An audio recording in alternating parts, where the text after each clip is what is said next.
вие сте компанијата Амбиенте од Италија.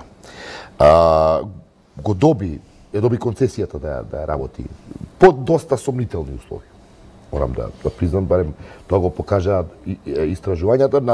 Наспроти нив една германска компанија беше одбиена тоа беше и предмет на предуправниот суд, ако не се лажам.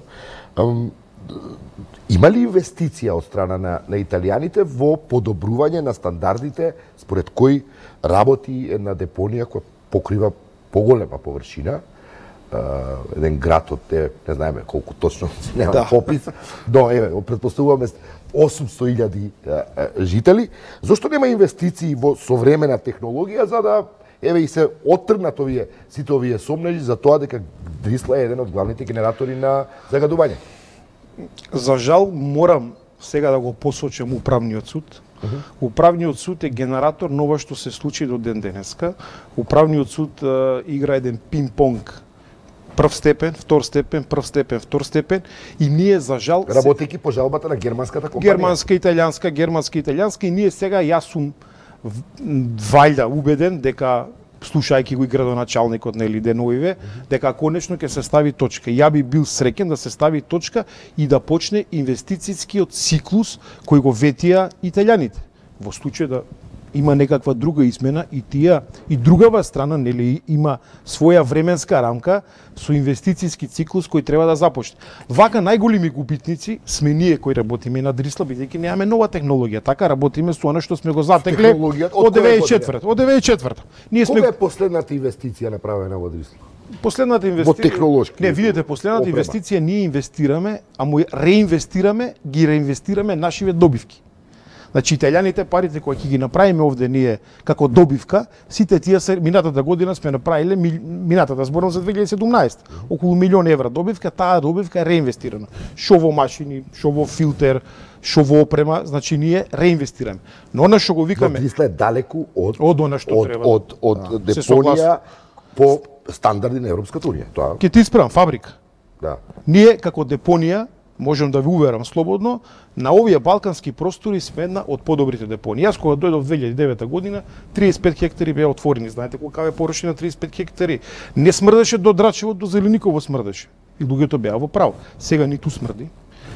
Исцелителните води кои се најопасни за загадувањето на водиве, ние ги собираме и ги враќаме на депонијата.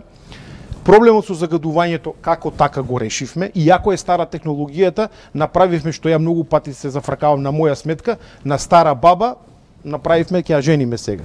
Печка зборам, ставивме филтер, карикирам 200.000 евра, иако печката не вреди, ме се разбираме. Тука сум искрен. Значи инвестицијскиот циклус во фабрики каде што ќе имаме селекција, преработка, производство на РДФ, тоа е горивото кое треба да се добие и евентуално спалување на тоа гориво и производство на електрична енергија, но тоа спалување нели да биде согласно европските директиви, не е започнато. Пак ќе ви речам, јас еви од овој момент го повикувам управниот суд, нека реши или бело или црно, да не остава во оваа сива позиција. Ние сега во една Добро да дознаеме вакви детали и уште за крај во продолжение. Скопското обвинителство пред точно една година, ако не се лажам, токму во јануари 2018 година всушност ја отвори таа предистражна постапка точно за кривично дело загадување на животната средина и природата. До каде е тоа? Сте биле на распит досега во обвинителството? Што се случува? Да информираме. Значи јас околу постапката не можам да кажам, бидејќи сепак тоа е нели една постапка. Не, повеќе пати бевме повикувани, не само за ова, и за она се сеќавате она аферата која беше со увоз на отпад дека има, нема. Тоа го затворивме прашање. Значи можам да ги убедам граѓаните на град Скопје и на Македонија, Дрисла нема увезено 1 грам, 1 килограм отпад, бидејќи да се увезе отпад у Македонија, треба да добиеме дозвола од Министерството од кај трга отпадот. Карикираме, во Италија. Министерството за животна средина на Италија праќа нота до нашето Министерство за животна средина, па нашето Министерство за животна средина разговара со тој што треба да го увезе, ти имаш капацитет? Нема. Те одбива. Евентуално ако му дозволи, ние не сме увезле, иако во Македонија се увезува отпад. Се увезува отпад, да се разбереме, да не се лажеме.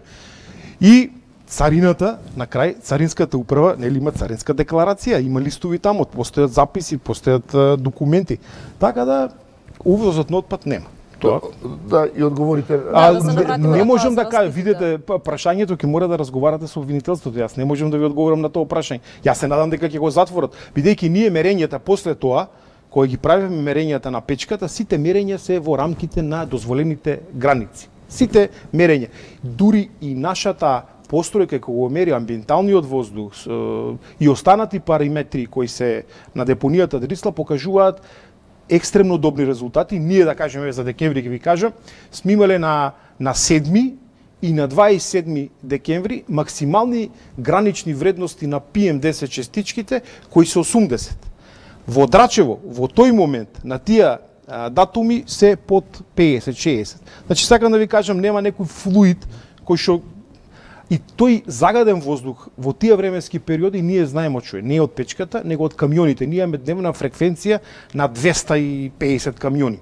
Тие создаваат прашина. Во кругот на Дрисла. Околу случајот во обвинителството не е затворен. Веројатно не е, да, веројатно не е. Ја не можам така, не можам да кажам дали е затворен.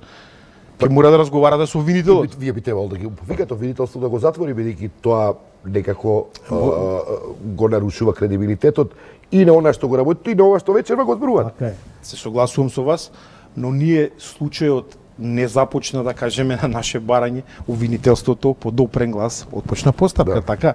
И би било неумишно ние да се, како да кажем, да се вмешаме во работа на обвинителството. Ние сето што е побарано од нас и од она што го знам и од Инспекторатот за животна средина е доставено до обвинителството. Јас се надам дека за мене тој случај е затворен, бидејќи реално, значи можеме ние да викнеме колку сакаме експерти, ние дури сега правиме едно ново истражување кое ќе биде презентирано, за кое не сме задолжени со IPPC дозволата, со интегрираната еколошка дозвола, тоа е загадувањето во радиус од 2 километри. Да докажеме дека стварно Дрисла не загадува во радиус од 2 километри, не само на телото на депонијата.